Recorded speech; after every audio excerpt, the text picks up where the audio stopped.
Una vez terminada la revolución de Ayutla y que los liberales se encontraban en el gobierno, propusieron una serie de reformas para transformar la situación y la economía del país y para restarle fuerza a los grupos que tenían mayor privilegio. Las primeras leyes que promulgaron fueron la Ley Juárez, en 1855, nombrada por Benito Juárez, su autor principal. Aún él no era presidente, sin embargo, al ser ministro de Justicia, fue quien la promulgó. Esta ley buscaba quitar los privilegios a los miembros de la Iglesia y del Ejército y establecer la igualdad de todos los ciudadanos ante la ley. La Ley Lerdo, de 1856, promulgada por el entonces ministro de Hacienda Miguel Lerdo de Tejada.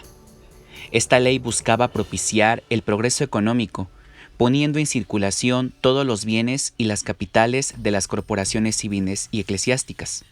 Con corporación nos referimos a una organización cuyos miembros son los únicos que pueden decidir sobre los asuntos de gobierno y administración. En estos ejemplos tenemos a la Iglesia Católica y a las comunidades indígenas, quienes solamente ellas son las que pueden decidir sobre sí mismas. Por su parte, la Ley Iglesias de 1857 buscaba regular el cobro de los servicios realizados por la Iglesia Católica, tales como los bautizos, los entierros y los matrimonios, entre otros, para que no se afectara a la gente que no tenía muchos recursos. Al mismo tiempo, los liberales convocaron a un Congreso Constituyente para formular la que hoy conocemos como Constitución de 1857, la cual tenía un carácter federal y muchos de sus artículos buscaban modernizar al país. ¿Te acuerdas que te había dicho que reforma quiere decir innovar?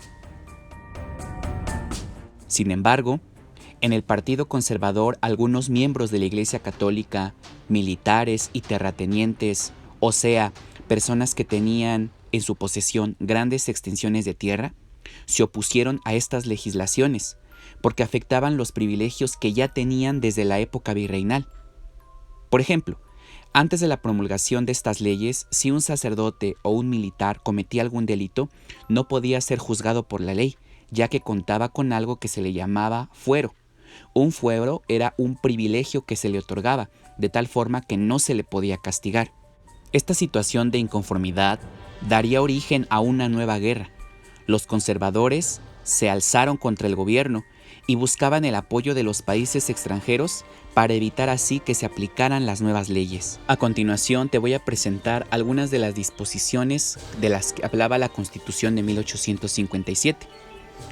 Todos los ciudadanos deberían ser considerados iguales ante la ley y por lo tanto se prohibía la esclavitud.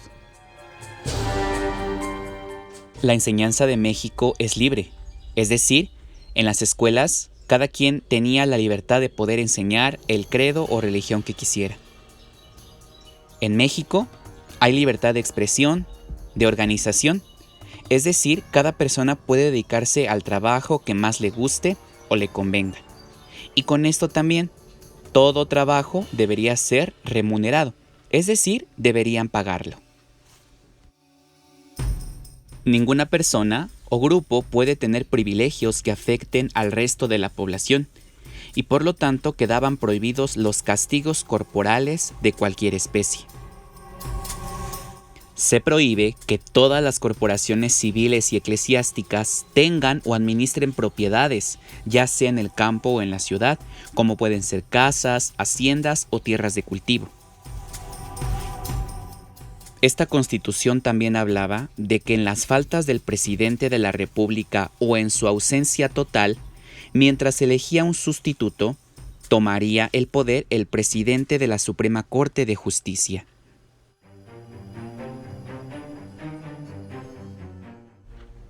La Guerra de Reforma, también llamada Guerra de los 3 años, se inició en el año 1858. Félix Zuloaga se rebeló contra el gobierno liberal, él obviamente era conservador, mediante la promulgación del Plan de Tacubaya, el cual desconocía la Constitución y convocaba a elaborar una nueva.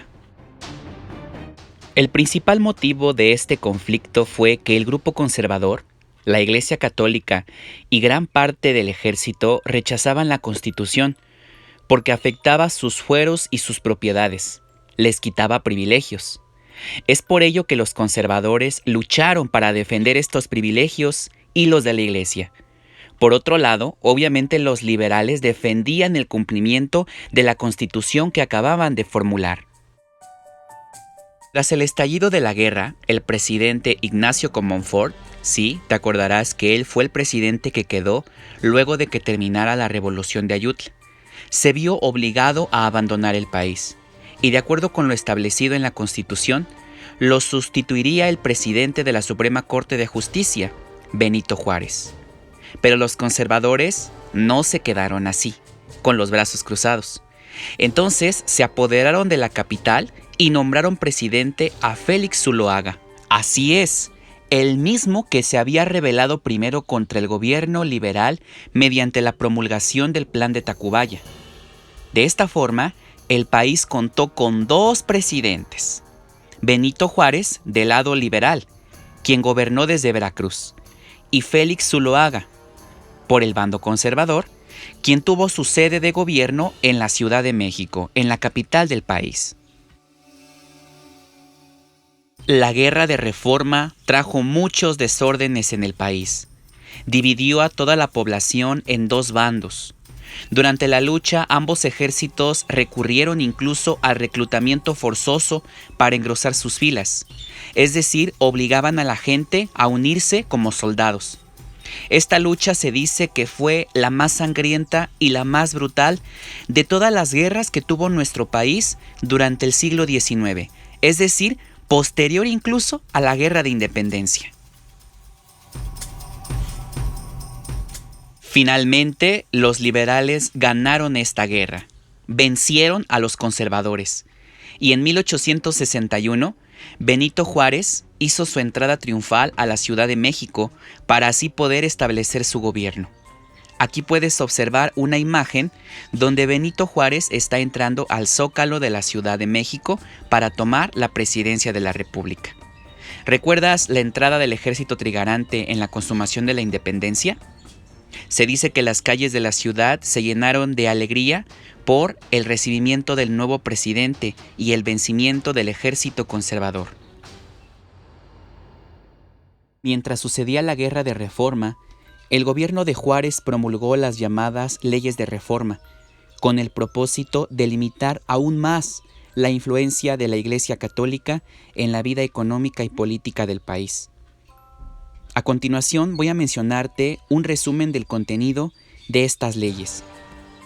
Las propiedades, lo que le pertenecía a la Iglesia, pasarían a ser bienes de toda la nación.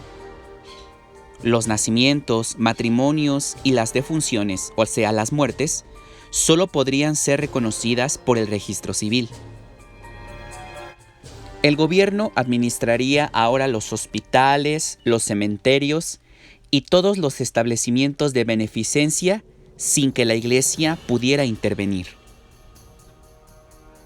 Se establecía ahora la libertad de culto, con lo cual se garantizaba que todas las personas tenían la libertad de elegir la religión que mejor les pareciera. Estas leyes resultan muy importantes y sus ideas incluso prevalecen hasta nuestros días. Por ejemplo, gracias a ella es que los mexicanos podemos elegir la religión que mejor nos parezca o no tener ninguna religión, sin el miedo a tener que ser castigados. Además, gracias al registro civil, el gobierno puede llevar un control de toda la población, desde nuestro nacimiento, que queda en un registro de quiénes somos, dónde venimos, cómo nos llamamos, e identificándonos también ante todos los demás individuos. ¿Te has preguntado qué datos hay en tu acta de nacimiento? ¿En qué circunstancias utilizas este documento?